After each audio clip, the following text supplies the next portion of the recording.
Hello, fourth grade. Today we will be reading the second story in our Earth Changes book, The San Francisco Earthquake. This story is on pages 6, 7, 8, and 9. As we see, we have some photographs, we have some captions. I noticed that it says an eyewitness account. That tells me this is a first-hand account, meaning this story is told by someone who was there to experience the San Francisco earthquake of 1906. This story is by Emma Burke.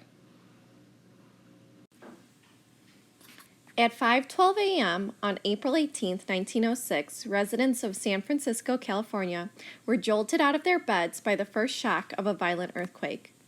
More than a century later, this quake still ranks as one of the most significant geological events of all time. Emma M. Burke, who lived on Waller Street near Golden Gate Park at the time of the earthquake, published this account of her experiences that fateful day. So this earthquake was over 100 years ago. It's told in the perspective of someone who experienced this earthquake, and it still is one of the worst earthquakes in our U.S. history. Paragraph 1. No one can comprehend the calamity to San Francisco in its entirety.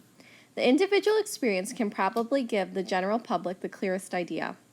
I was one of the fortunate ones, for neither personal injury nor death visited my household.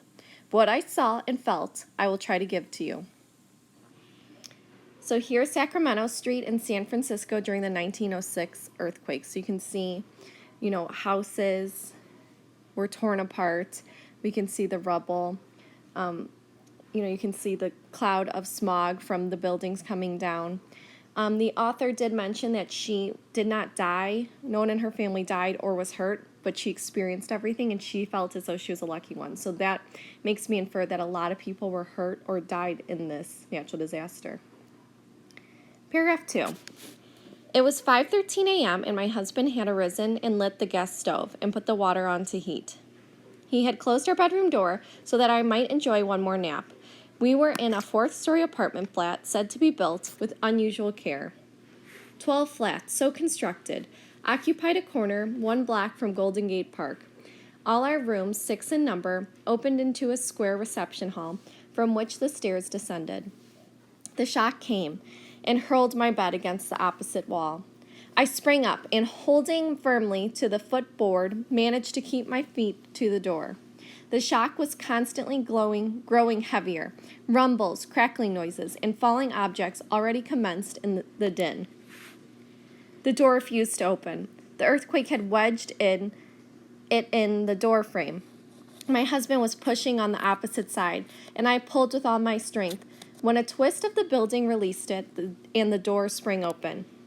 We braced ourselves in the doorway, clinging to the casing. Our son appeared across the reception room, and my husband motioned to him to stand in the door also, for fear of the chimney. It grew constantly worse, the noise deafening, the crash of dishes, falling pictures, the rattle of the flat tin roof, bookcases being overturned, the piano hurled across the parlor, the groaning and straining of the building itself. Broken glass and falling plaster made such a roar that no one noise could be distinguished.